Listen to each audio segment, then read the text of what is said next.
Hello and welcome, my fantasy family, LuLu Leaguers. I hope you all had a wonderful Thanksgiving, that you ate all the turkey and all the pie and all the fixins and all the things. Great slate of games on Thursday. I lost a ton of money, but I won most of it back on my Texans on Sunday. That and the under of them against the Colts. So that was a good day.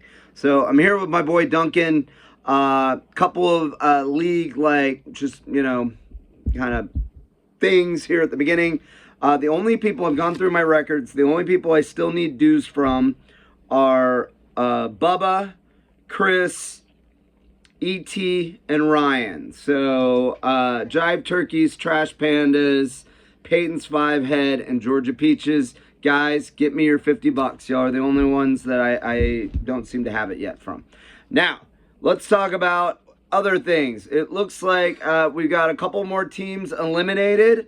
So, Nickathy, you're no longer alone. You and your Jepson's Juggernauts. You've got some buddies in the eliminated pile.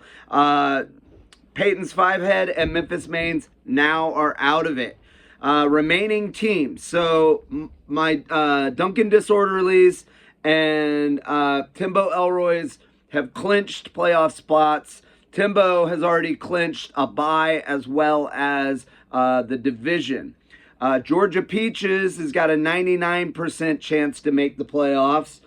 Jive Turkeys, 88%. Stevenson Maulers, 59%.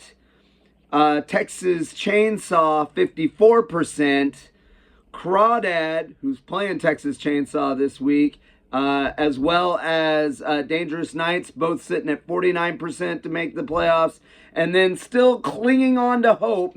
You're saying there's a chance. Slummy, Trash Pandas, and Tickle Bitties still have a 1% chance to make the playoffs. So, if everything goes right for one of those teams, they might sneak in there. So, here are the matchups for this week.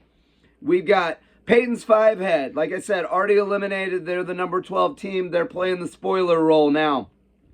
They are 5-8 going against my Duncan Disorderlies. My team is 9-4. I'm the number 2 ranked team.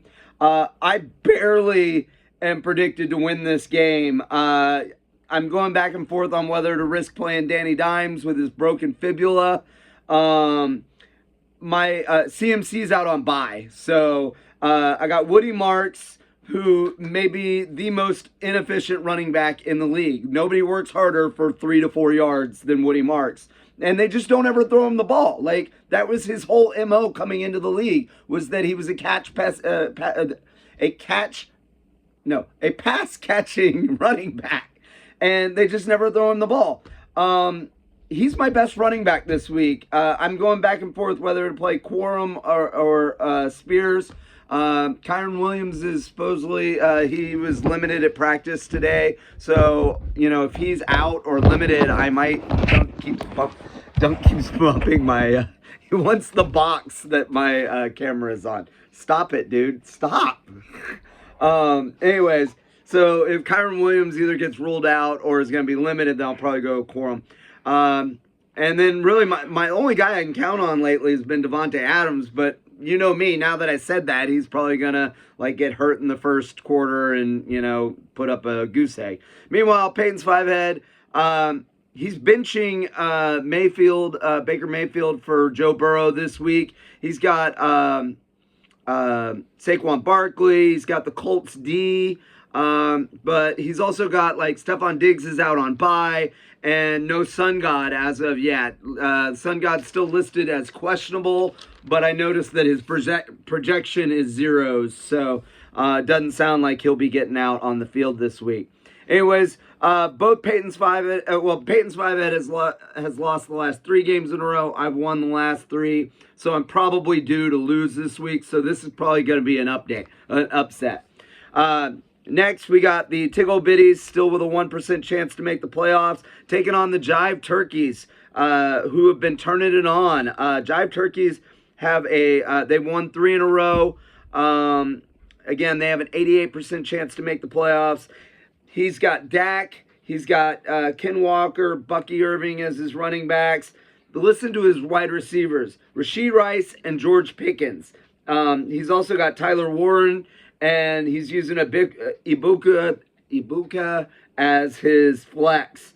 He's got the Titans defense going against the Browns, so that might work out for him. And then, of course, he's got the best kicker in the game, Brandon Aubrey.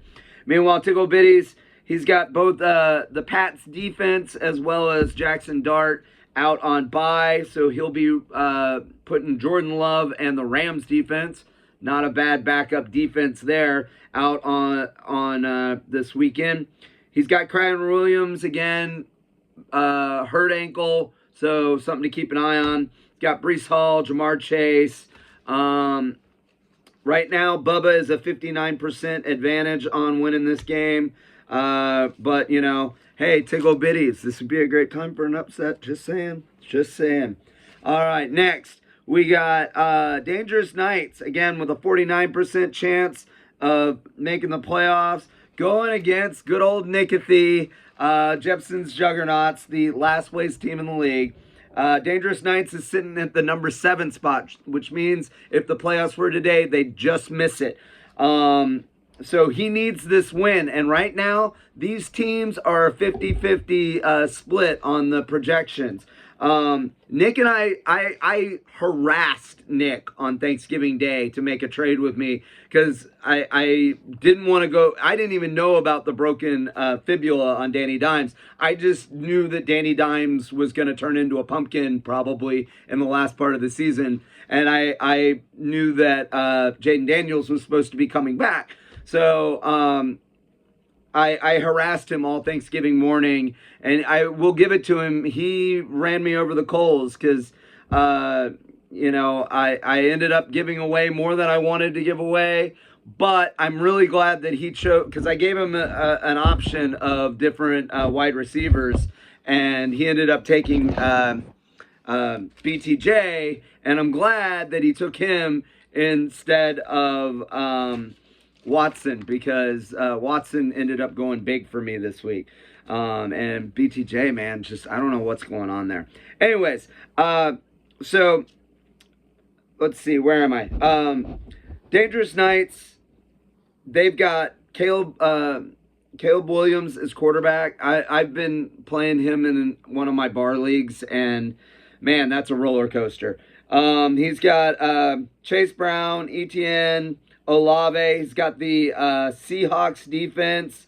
Monangai, though, at flex. So Monangai's really been turning on lately. And he's got Bates, the Lions kicker, which probably will have a good game against the Cowboys on Thursday. Meanwhile, Jepson's Juggernaut, Pitts came out and put up 15 points for him last week, so that part of the trade was a good deal. I remember having to tell Nick, I was like, because he was giving me a hard time, and I was like, man, we don't even know for sure that Daniels is going to play, and you need, if you want to play a spoiler, you need a tight end now. So I got, you know, Pitts put up 15 points, BTJ less so. Anyways, he's got Goff, Genty going against the Denver defense, though.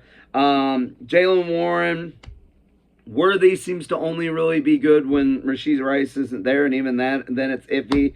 He's got Godwin. Godwin looks like he's going to play this week. And then he's got the Bucks defense and the Bucks kicker. So it looks like Nick will be rooting for the Bucks along with the Jets this week.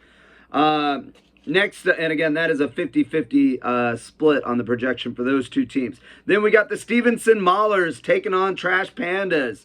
Trash Pandas clinging on to that 1%. Stevenson Maulers sitting at 59% chance to make the playoffs. They are the number 5 team currently, hoping for a win. They need to drive it home to stay in the playoffs. He's got Mahomes, though, going against my Texans defense, which is legit. They are probably the best defense in the league right now.